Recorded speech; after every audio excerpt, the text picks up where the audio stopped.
Beato Pedro de Zúñiga, misionero y mártir del Japón, 2 de marzo. Pedro de Zúñiga fue natural de la ciudad de Sevilla, donde nació por los años de 1580. Su señor padre, don Álvaro Manrique de Zúñiga, marqués de Villamanrique, tan ilustre por sus prendas naturales como por su nobleza, llegó a ser sexto virrey de México. Sería Pedro como de 5 o 6 años de edad cuando el rey don Felipe II encargó al marqués de Villamanrique el gobierno de México. No le pareció bien al virrey llevar consigo a América a un muchacho de aquella edad, y así lo dejó en España al cuidado de sus allegados, los duques de Medina Sidonia, los cuales le educaron con mucho esmero y solicitud. De la primera edad de este futuro mártir se tienen poquísimos pormenores, sabiéndose solamente que, terminados los estudios, el devoto joven dio de mano a todas las esperanzas, por cierto muy lisonjeras, que le brindaba el siglo, y a las riquezas todas de la familia, y profesó en el convento de ermitaños de San Agustín de Sevilla, ligándose a esta sagrada orden con votos perpetuos el día 24 de octubre del año 1604. Terminó con feliz éxito los estudios de teología, y en el mismo convento de Sevilla fue ordenado sacerdote. Allí tuvo oportunidad de conocer y tratar al padre Diego Guevara, misionero agustino del Japón y luego obispo de Nueva Cáceres, en Filipinas, el cual, venido a España en busca de otros misioneros, había hallado ya algunos religiosos de la orden que estaban dispuestos a seguirle. Pedro sintió en su corazón grandes anhelos de imitarlos, y más cuando oyó al padre Guevara contar el martirio de algunos misioneros. No pudiendo contener en su corazón tales deseos, los manifestó a sus superiores, quienes le dieron licencia para ir al Japón. Hubiera querido guardar secreta esta determinación hasta la hora de la partida, pero la noticia se divulgó muy presto, siendo causa de que le salieron al paso toda suerte de dificultades. Tanto su familia como sus amigos y deudos instáronle vivamente a que renunciara al viaje, y aún buscaron trazas y dieron pasos para que no lo llevara a cabo. Mas todo fue en vano, porque solo consiguieron que resplandeciese con luz meridiana la firmeza del misionero y el deseo ardiente que sentía de dar su vida, si preciso fuera, por la salvación de los infieles. Se embarca para el Japón. Partió pues para esa misión siguiendo el camino que solían los españoles en aquel tiempo, los cuales, en vez de doblar el África por el Cabo de Buena Esperanza, iban a desembarcar en las costas de México y atravesaban aquel reino para ir a embarcarse otra vez en aguas del Pacífico.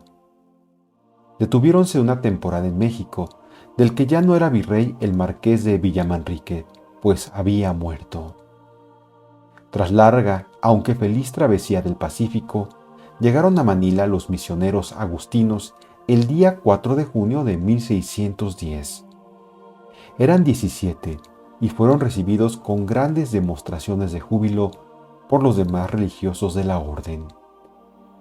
Fueron los padres agustinos los primeros misioneros del archipiélago filipino, y cuando llegó el padre Zúñiga eran ya muchos los que residían en aquellas islas.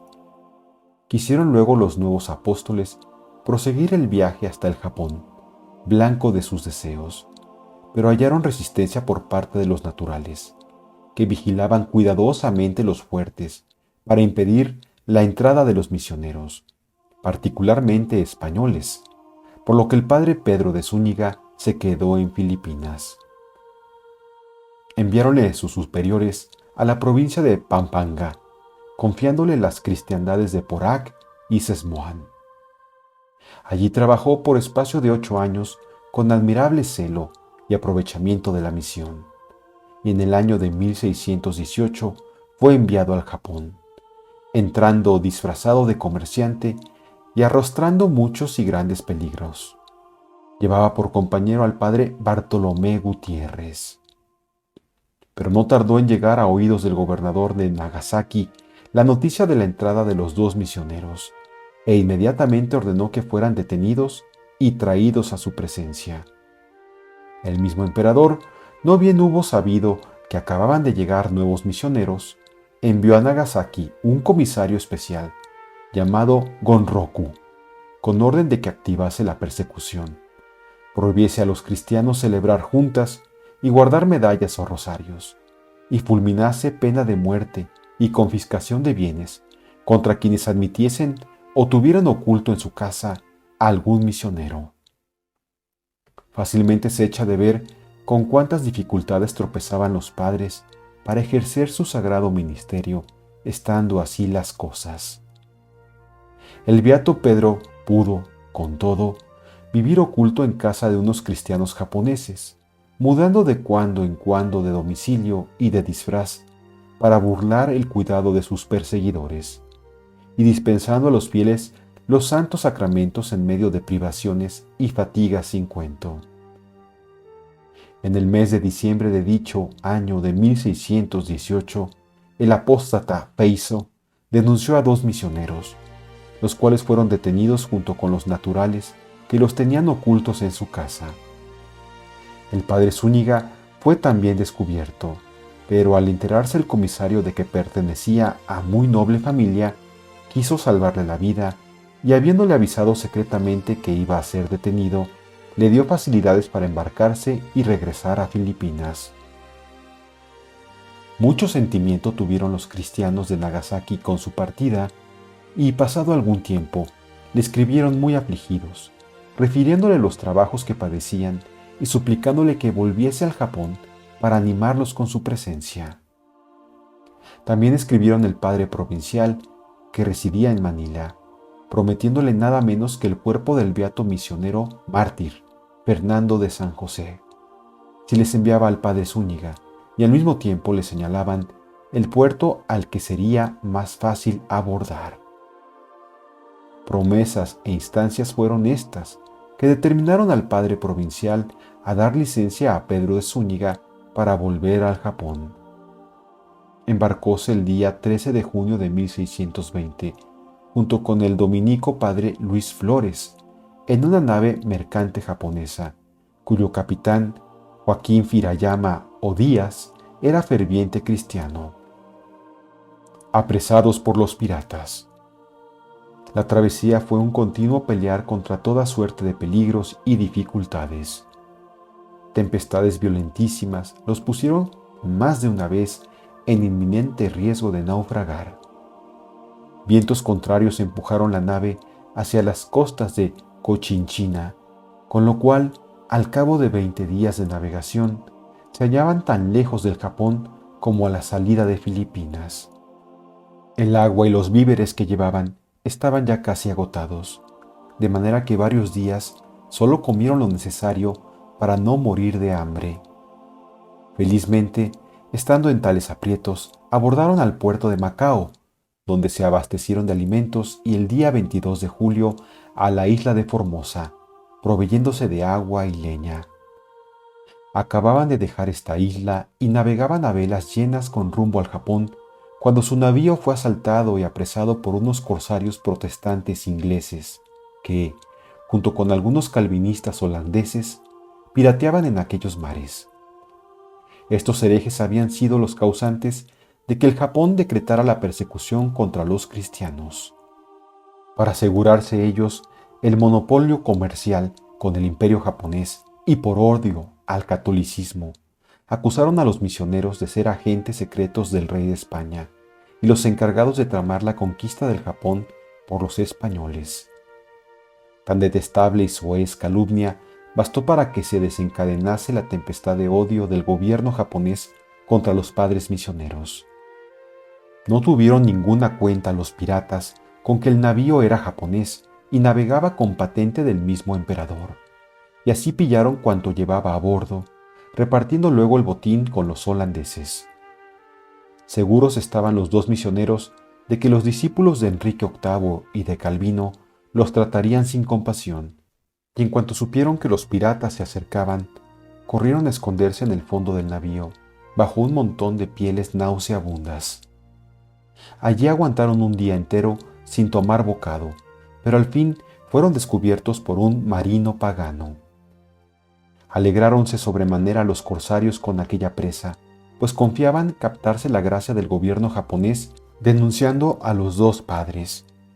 Con todo, no tenían seguridad de que fuesen religiosos misioneros, y así, antes de delatarlos, los maltrataron cuanto pudieron para obligarles a declarar su condición. Trasladaron los presos a la factoría holandesa de Firando y encerraron a los dos misioneros católicos en estrecho y lóbrego calabozo.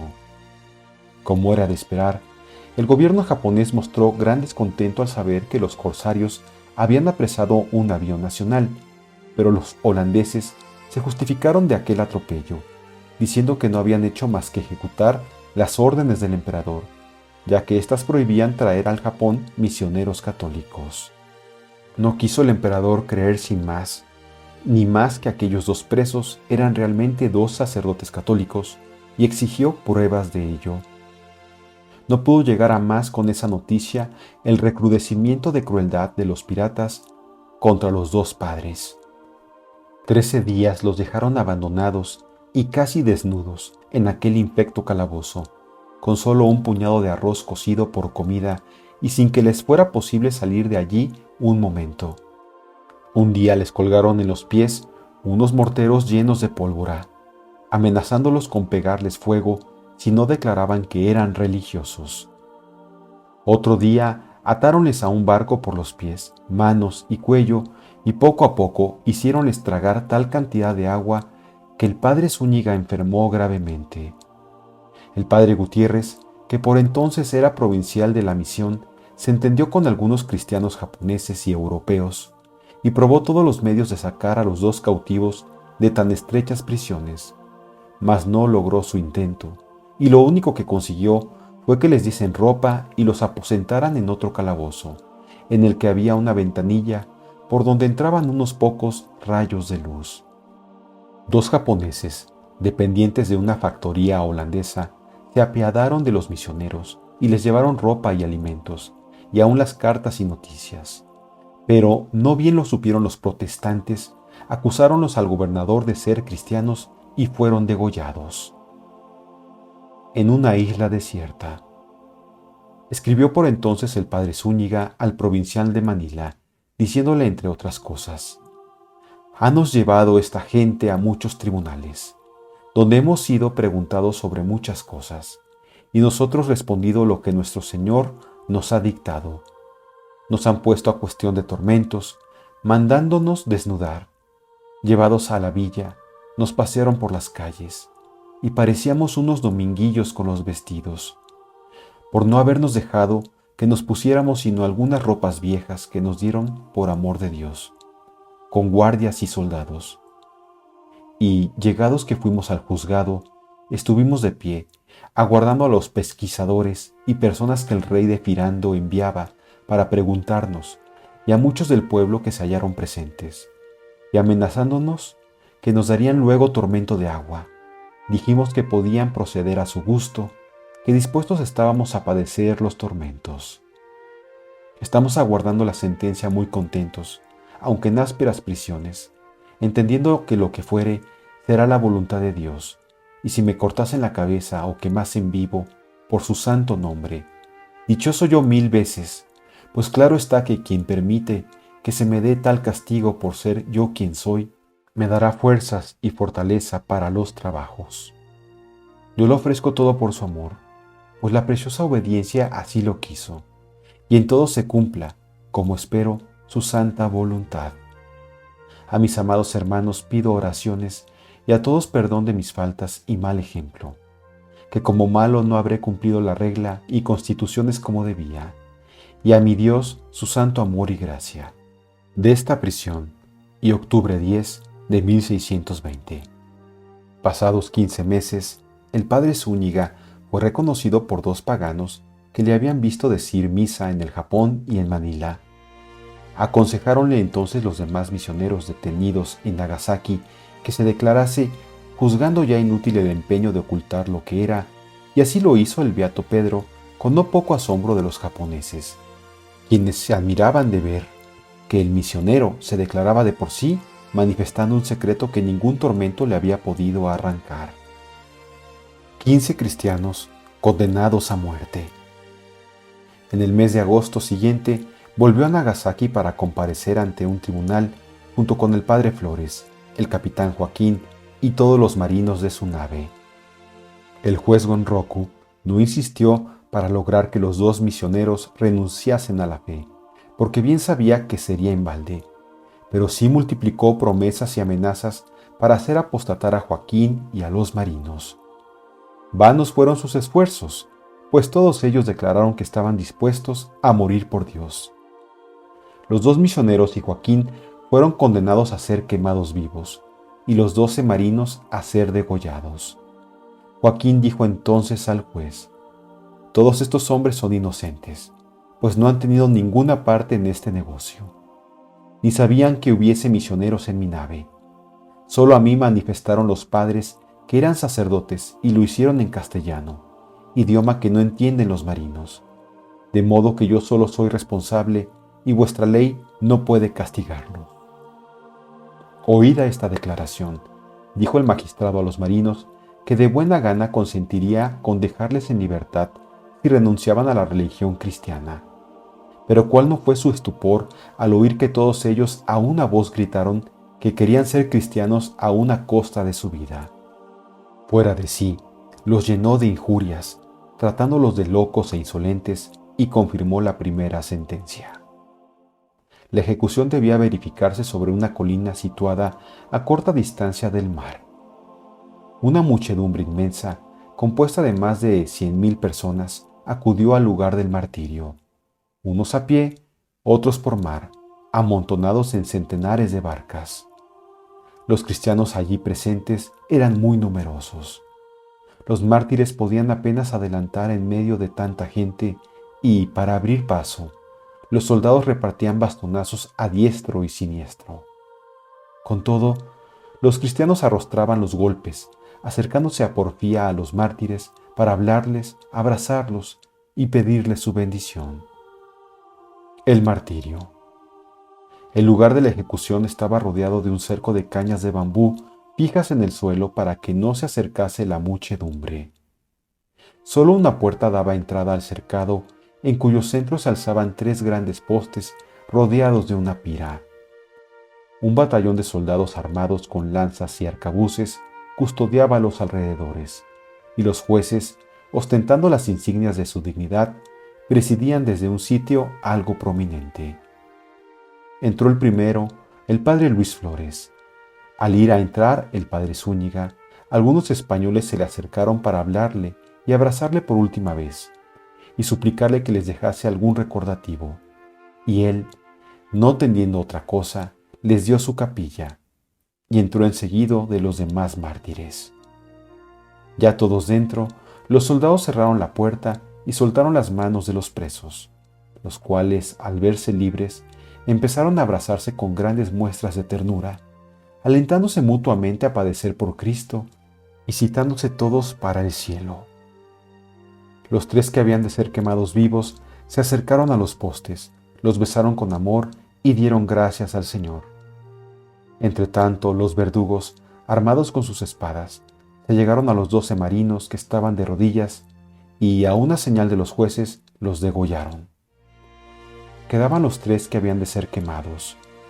Cuando vieron que se acercaban los verdugos, abrazáronse por última vez y, puestos de rodillas, rezaron juntos el credo, y luego permanecieron unos instantes orando y suplicando al Señor que fortaleciese su ánimo.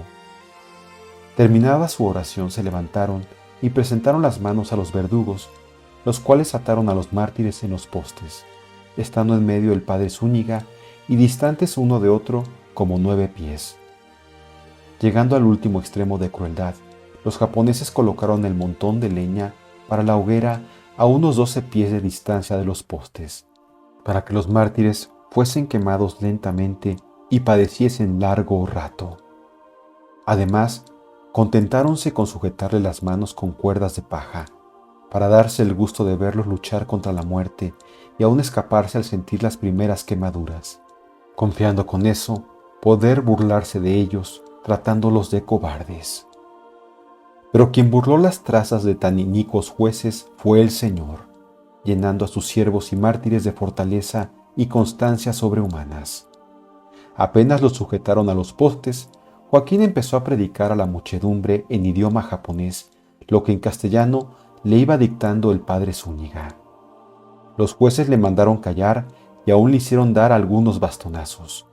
Pero él gritaba más y sus palabras impresionaron vivamente a paganos y cristianos. Pegaron fuego a la leña, pero estaba tan húmeda que tardó mucho en encenderse y levantó una humareda densa que ahogaba a los 3 mártires. «Glorioso San Agustín, ayudadme», exclamó el beato Pedro. «¿Qué decís?», repuso el padre Flores. «¿No lo veis que está aquí con nosotros?». Cuando empezaron a levantarse grandes llamaradas, sintieron inmenso gozo que se reflejaba en sus rostros. «Desde hoy seréis capitán del reino de los cielos», dijo el padre Zúñiga a Joaquín. «Eso espero de la misericordia del Señor», repuso éste, «y cuánto se lo agradezco». Y así los 3 se alentaban, con santas palabras, a morir gozosos por Cristo. Con la primera acometida de las llamas, quemáronse las ataduras de paja que los tenían sujetos a los postes. Pero los 3 mártires permanecieron de pie, quietos como si fueran estatuas. El padre Luis murió el primero y luego Joaquín. El beato Pedro de Zúñiga, por estar algo protegido por sus compañeros, recibía la llama en la espalda y expiró el último en medio de atroces dolores.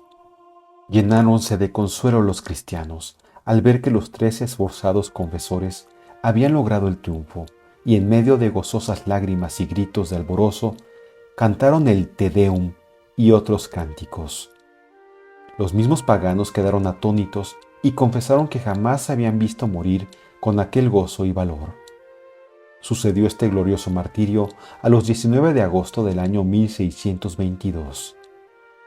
Los cuerpos de los mártires permanecieron 4 días de hinojos al pie de los postes con el rostro vuelto al cielo, y cuando se hubieron retirado los soldados que los custodiaban, entraron los cristianos en el lugar del martirio y se llevaron como reliquias no solo los cuerpos de los mártires, sino hasta los postes, los restos de la hoguera y la tierra embebida en la sangre de los 12 marinos degollados. Hoy día, los preciosos restos del beato Pedro de Zúñiga se veneran en la iglesia de los padres agustinos de Manila. Estos y otros muchos mártires del Japón fueron beatificados por la santidad de Pío IX el día 7 de mayo del año 1867. La orden agustiniana celebra su fiesta el 2 de marzo.